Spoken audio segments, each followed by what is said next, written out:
yeah.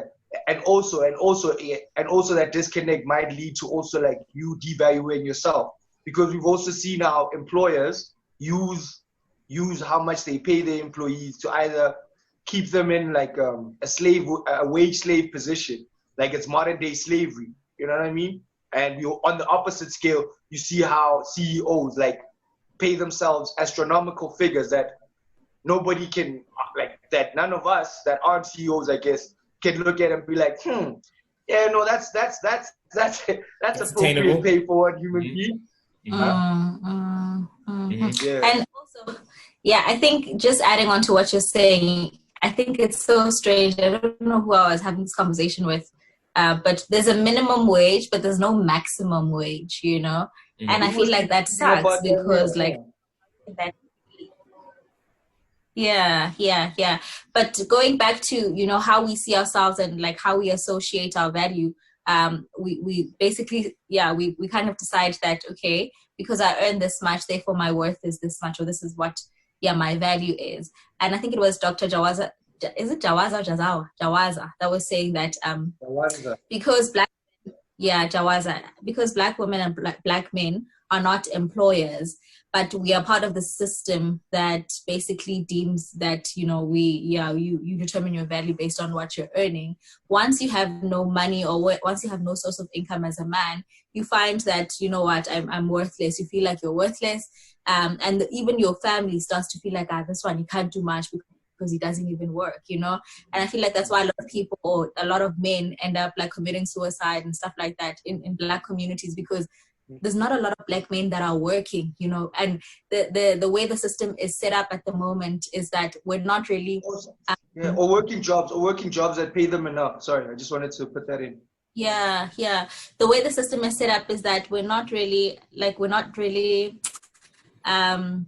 programmed to create things for ourselves. There's very few of us that are like starting their own businesses and doing their own things, you know, and like going and taking that risk, you know. A lot of us are conditioned to want to work for someone. I'll have a degree in whatever, like a qualification in something, and I have that particular skill, but because I'm waiting for somebody to employ me, I'll be waiting until I get a job, you know.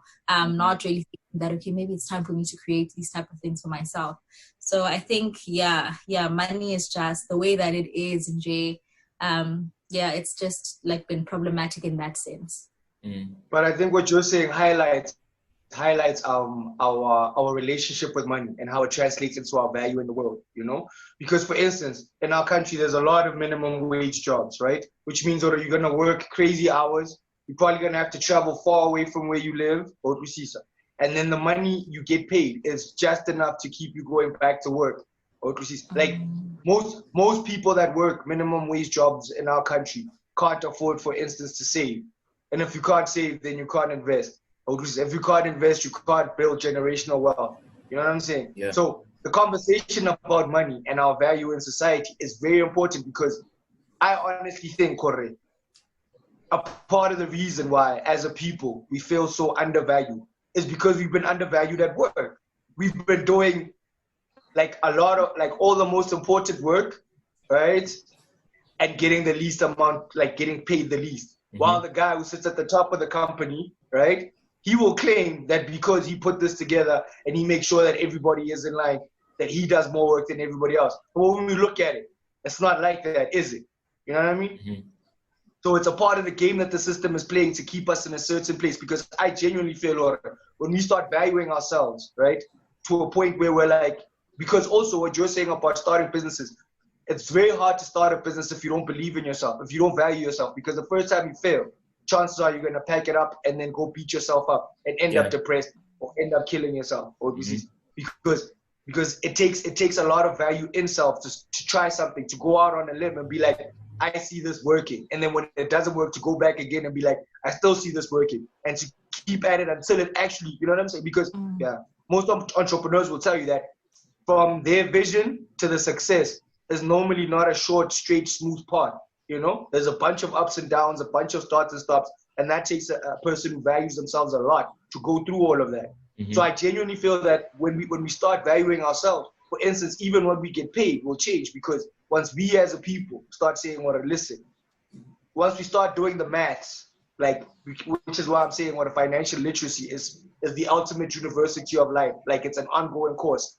Because once we start doing the maths, then we approach employers, even employers, we approach on some, listen, our collective work is what keeps this company together, right?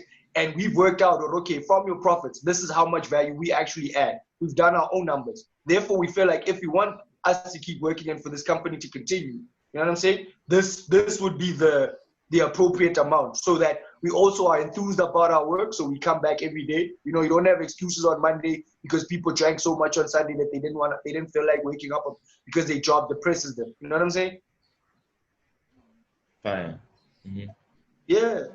So that's what I'm saying, More. We need to take a very close look at our relationship with money and how it relates to our value as human beings. Do you think? So let's start there. Mm-hmm. How, like, do you guys feel like do you guys feel valuable in our society given what you earn currently? Are we tying what we earn to our worth now? Because it is, I get it. Like it is in the sense that that's how the world works. So my question is for you: do you feel like that? And how far is the amount that you're earning currently affecting your value of self? Is the question. I think if I'm gonna equate it, if I'm gonna use that, I'll say I'm not getting paid enough, because the way that I see myself, I value my worth Beautiful. like a lot more than what I'm earning. You know. Yeah. And the thing about money is that you can never have enough of it. You know, even if I had like 10 million in my bank account, I'll still be like, you know, if I had 20, you know. So you're a threat to the people. You're thinking like a CEO now. You finna get $1 billion bonus while the people can barely like make their rent payments. I mean, I receive, but yeah. You receive? Oh Lord. Yeah. That's how humans operate. It's the endless hole in our system, like in our bellies, the unfillable hole in the belly of man, like to always want to know more, to be more, to aggrandize the self, to be bigger. You might call it the ego or whatever. But definitely, to answer your question, like what I'm earning now does not give me a higher self-esteem at all. Like it messes with me, like deeply. And I don't know. Like I think a lot of people are in that cycle of you know, just getting by, just getting through. You know, and I thought I used to think that financial literacy was the way, but now I don't know, because I've read all of the financial literacy, but let me not say all of, but I've read like financial literacy books, business books, took the courses, whatever. I'm still getting my butt kicked out here, so I don't know what it is. Maybe it's the habits. Maybe it's like habitual money behavior. Like you're saying, it's a lifelong course. So, but yeah, Zaga 101 is, I think I'm going to summer school at this point. Summer school, something them exam. I'm going to take a sub. Give me 0, ma'am, to quote Madam Riri. Yes. No, we're together. We're together. Yeah. I will say, I've seen, right? Because there's a certain level of flexibility, right? In how I get paid, right? I've seen how in the moments where I am deeply in tune, in the sense that not only do I value myself, right? Because once you actually value yourself, then you start valuing your work, right? I've seen that in those moments, then that work translates in the sense that the message I'm putting out while I'm working is reaching the people that it needs to reach, and therefore the returns match that, you know? But when I am not feeling so great, when I'm feeling like, oh shit, okay, I gotta do this because I have rent to pay, or I gotta do this because, you know, I need to buy food to live, right? Then the results are also mediocre. It's just like, yeah, I'm working because I have to work, because I'm an adult now and I have to work. Yeah. And the results are also just that. Like, I'll make just enough to get by, and that will be it. You know what I mean? So I feel like there's the missing link. The missing link is where our work is a direct affirmation of who we are, you know? And that sounds like a luxury, because how many of us get jobs where you get to do what you feel like you were born to do in the world, and then you're paid what you feel like you've earned,